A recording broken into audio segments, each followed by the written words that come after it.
जय गुरु जी संगत जी। सत्संग स्टार्ट करने से पहले मैं मंत्र जाप करूंगी। ओम नमः शिवाय, शिव जी सदा सहाय। ओम नमः शिवाय, गुरु जी सदा सहाय।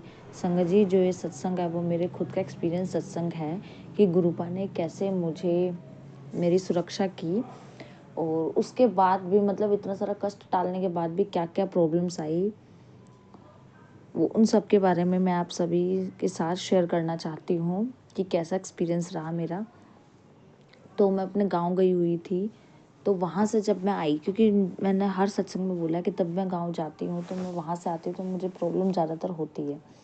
तो जब मैं वहाँ से आई तो मैं सो गई। रात को ही आए थे हम, और फिर जैसे ही मैं सोई तो मैंने सपने में देखा कि एक ब्लैक और ऑरेंज कलर की बटरफ्लाई है। ब्लैक कलर का बॉर्डर है उस बटरफ्लाई का और ऑरेंज कलर की है, और वो मेरे सर के ऊपर बैठी।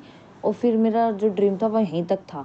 तो उसके बाद मुझे बाद में याद आया दिन में, हाँ आधा दिन निकल गया तब कि अरे बटरफ्लाई देखी थी। ऐसा तो तभी होता जब हमें कोई कष्ट होता है, तब तो मैं तो ठीक हूँ, क्या हुआ कुछ, मैं तो बिल्कुल ठीक थी। अगले दिन मेरा पूरा दिन निकल गया, ट्यूसडे का मेरा पूरा दिन निकला। और जिस दिन मैं घर पे गई थी उस दिन गुरुजी ने बोला भी था कि आपके ऊपर 3 दिन का भारी खतरा रहेगा, और मैंने सोचा तब सब ठीक चल रहा है, अगले दिन भी सब ठीक है, ये क्यों बोल रहे हैं गुरुजी। मैं समझ गई थी कि जो जिससे हमारा झगड़ा हुआ था गुरुपा उसी से बोल रहे थे, क्योंकि वो जिनसे हमारा झगड़ा हुआ है, क्योंकि वो हमें कुछ ज़्यादा ही दुश्मनी से लेते हैं, वो है हमारी फैमिली मेम्बर के ही, फैमिली में ही अटैच्ड हैं।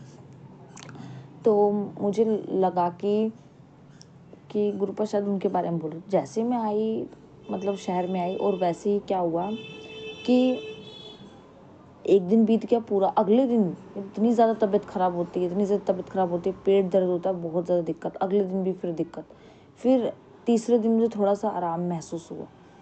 उसके बाद गुरुपा का फिर से मैसेज आता है 10 दिन बाद कि तुम्हारे ऊपर 2 दिन भारी है, बहुत तगड़ा किसी ने ब्लैक मैजिक किया तुम्हारे ऊपर। उस दिन तक वेडनेसडे को आया था, तुम समझे नहीं, गुरुवार को आया। तो इतनी ज़्यादा तबीयत ख़राब, सुबह से 2 भाई है मेरे, बहुत छोटे, मतलब 13 साल का है, एक 16 साल का है।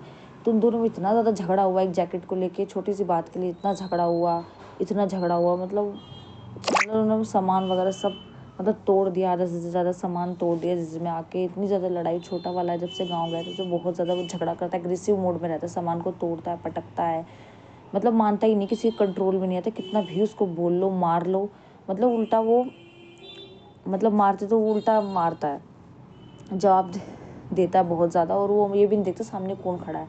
उसके बाद जब तक उसका सर जाएगा नहीं तब तक वो ऐसे ही करेगा। उसके बाद थोड़ा टाइम निकले, 1 दिन 2 दिन, तो अपना नॉर्मल हो जाएगा, फिर कुछ नहीं कहेगा।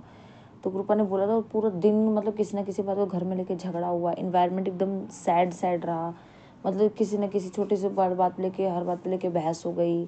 कभी मम्मी से बहस हो जाती, कभी दोनों भाई में झगड़ा हो जाता, मतलब पूरा दिन ऐसे ही निकला वेस्ट, मतलब कुछ भी नहीं किया उस दिन मैंने।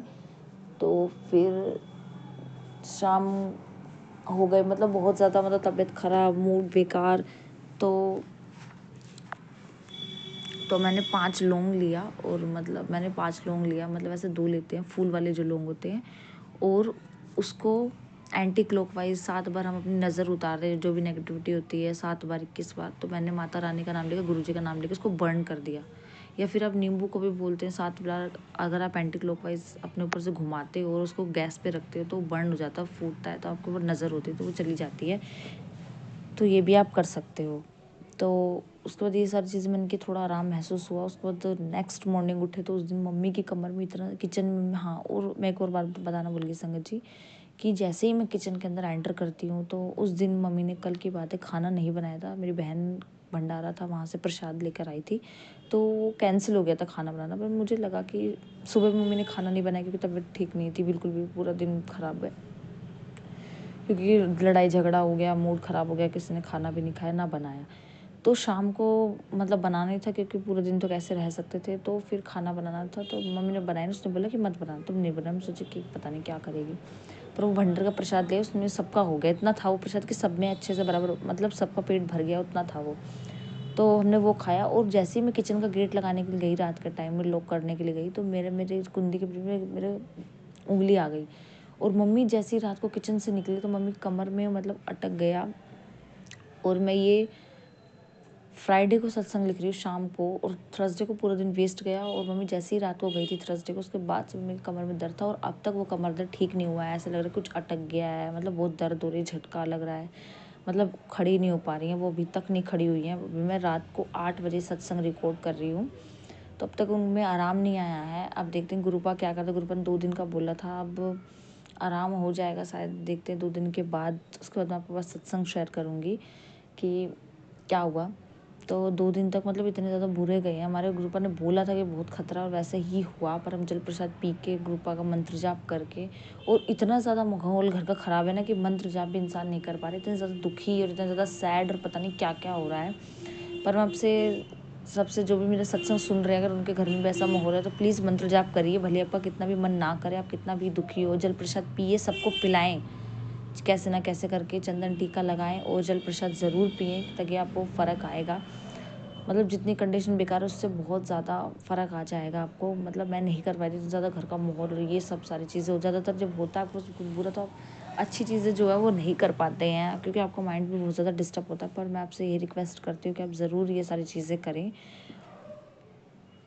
और सत्संग को ज़रूर सुने, क्योंकि आप उनको सुनकर सावधानी बरतते हो, और आपके घर के माहौल में ज़्यादा से ज़्यादा बिगड़ने से अच्छा वो कम बिगड़ता है। इसलिए सत्संग को ज़रूर सुने, और सत्संग के महत्व को समझें।